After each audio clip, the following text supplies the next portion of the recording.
wanted to share one of my favorite just foam roller flows with you today. Big disclaimer, I haven't done this in a long time, so you might see like real time how one responds to this when not having foam rolled in a while, which is rather intense. The black foam roller is quite hard. You can get, the white one tends to be a little bit softer, but the pink, or there's a pink or a blue kind of semi-soft foam roller that's really lovely. I always like to start by foam rolling my rectus femoris, the front of my thigh bones, my quads. So you're gonna come onto the foam roller fairly close to your knees, or however is honestly most comfortable just to get on, and you're coming down onto your elbows. So even here, we're in kind of a plank situation. So thinking of some upper body stability, a little bit of sense of tone to the core. Foam rolling is a really wonderful way to just kind of take care of your muscles after you've done something more intense, more global, like cardio or HIIT or running. It's kind of a self-regulation exercise to just tune into what's tight. Like for example here, I can really feel that my right quad, like always, is so much tighter than the left. And I'm gently rolling up towards my hip flexors, right towards that crease where my femur comes into my pelvis, and then down towards my knees. This could be enough, or if you're taller or have more tightness, and I do have more tightness and I'm a little bit taller, I can walk down towards my knees, just to right above the patella. And so we're passing a couple of times like that in parallel. It's also interesting to try with some different rotations, so rotating externally. This one is almost always easier for most folks because we don't have even really much access to the inner thighs here, so it's really just kind of the inner edge of the quad, which isn't super tight usually. But the other way starts to get out towards the IT band, so turning my toes in and my heels out starts to get a little bit more intense. Woo, yeah, that's a lot. Some other things to play with here are bending the knees, because that changes the amount of tension on the muscle, and rolling, and then rolling like that. And again, you can take a lot longer than I'm going to here, because I'm just trying to quickly kind of summarize all these lovely things. Dropping your feet off to your one side and rolling, which really starts to get into the IT band. And I could probably be rolling with a lot more range of motion, but I'm really tight. And feet off the other way. Legs to the left. Whew, that's a lot. And then I'm coming right onto the IT band here. This one can be really intense, so I will offer some modifications. So we're coming right onto the side of the hip, whew, all the way down onto the elbow. And just being here is already just a lot. You can take your top foot to the mat to really lighten up the amount of weight that's on the bottom leg. And again, rolling, which is a small range of motion, is enough if it's been a while. If you really want to go for it, you can stack your legs and roll all the way down to the knee, whoop, and then back up to the thigh bone. Again, that's a lot because it's been a really long time for me. I'm gonna go the other way.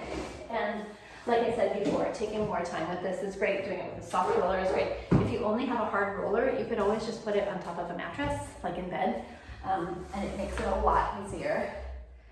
And again, just sitting is great. I probably should dig back into the archives, but I did a video about this, like, gosh, over 10 years ago now, I think. I still do the same stuff. I try to keep things really fresh, but this is one of those things that's kind of a classic. I've added maybe more armpit work because the lat and the pec can tend to get really tight. In fact, I'll go into that next because that's often neglected and can really help traps, neck, breath. So I'm putting the roller right in my armpit. If you don't feel much there, you could always go a little bit lower, which is a little bit more lat. And then we're gonna roll a little bit forward and a little bit back. Really trying to let the head loll. If it's hard to let the head hang here, it can get lifted a little bit. You can even put your head in your hand and you'll still get some benefit. Sometimes it's nice to let the top arm kind of fall into the stretch as well. Rolling forward and back, and then bringing it a little bit higher. Really right into all those nasty little rotator cuff muscles, and rolling forward and back. And really all the while you're on the roller, really trying to let your breath be really relaxed. I'm sorry, I should have mentioned that sooner, but yeah, just easy breath here is really gonna help to regulate your nervous system. And then moving the roller up just a little bit higher, really right into that tricep almost. And again, forward and back, letting the head fall.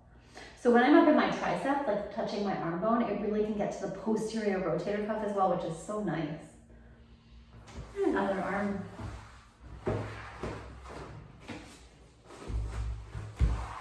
I'm coming right into my armpit. And again, not much is there, so I'm going to go lower for a couple of rolls. Deep breaths, hanging the head. And then higher. Deep breaths, hanging the head. And way up into the arm bone. And finally, a nice way to conclude this series, just the upper body series, is to put the skull on the roller. It's such a nice stretch, or not really stretch, even like kind of palpation of the muscles right at the base of the skull, which can get super thorny. So on here, you're gonna let your nose just loll to your right. And that place, that like right there, right at the base of the skull, is a really nasty little place. Your levator scap can hook right on near there, so it kind of feels like it releases your jaw, your neck, and rolling the other way. And again, this is one of those places where I would recommend staying for like a good 5 minutes. The funny thing about this is that you tend to feel it more on the place that isn't as tight. So like when I roll to the right, I feel it a lot. But I'm a violinist, so when I roll to the left, I know I'm tighter, but I can just feels like almost like a block. And finally, this one's a little bit more active, but it's a nice release for the upper back, bringing the roller kind of mid-thoracic. Nothing too challenging. It should feel kind of comfortable to be supported right there. Lower than that, I feel like I'm working too hard. The hands are going behind the head. We're just leaning a little bit backwards and coming up. So it feels a little bit, it is a core exercise, but it's also about releasing the back. Kind of getting some discs to articulate that don't often get that chance. Bring it a little bit further back. And again, just getting these discs to move. And my elbows are deliberately kind of reaching towards the sky so that my skull gets some support here.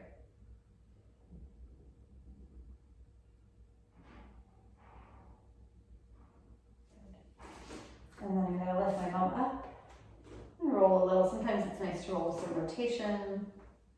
Just getting some movement through my upper back here, sometimes opening up into extension. Sometimes you might even get a nice little pop right there. I used to be so great about rolling my calves out, but they have definitely been extra tight these days as well. So probably all the more reason to do the calf series. Generally just starting with the roller at kind of the meatiest, most tight part of your calf muscle, which tends to be a little bit on the higher side, and rolling the toes in and out is pretty nice and effective. And you could even kind of be a little bit more relaxed here, but I'm preparing for other stuff. So organizing my shoulders, because I'm not in the studio as much these days. Then you're gonna lift the bum up and rolling a little bit forward and back. If you want this more intense, you can cross the feet at the ankle, and it's a lot right there. A little bit of shifting is really nice in this position. In this case, I'm shifting away from the pain. You can shift more towards the pain, rocking the pelvis side to side. A lot of core in this one as well, upper body stability. Yeah, the calf stuff is really nice, but you have to be kind of made of steel for it. The last one I'm gonna, so painful. The last one I'm gonna show here is for the glutes. So I'm bringing the roller behind me, my hands to the mat. If you have tight shoulders, this can be tricky because it's hard to get the arms in a supported position here. And I'm coming right up onto the top of the roller. I'm taking one foot over the opposite knee, and then I'm rocking towards the butt of the lifted leg. So I'm rocking to my right in this case, and then just rolling forward and back. Really nice glute release there. Sometimes you have to go a little bit far to find the tightest spot, like tipping way, way, way over to the side. And then other way. And then rocking to my left. Tight glutes. Tight glutes carrying 16 pounds on the regular will do that to you. Woo, wow. Yeah, this foam roller series, it's really lovely. I almost recommend, I know now I really love this feature where you can speed up and slow down YouTube videos. So I really recommend slowing this way down, because I did it definitely on the fast side for how I like it, just to get everything in. To slow it way down and do the whole thing again, I know I will.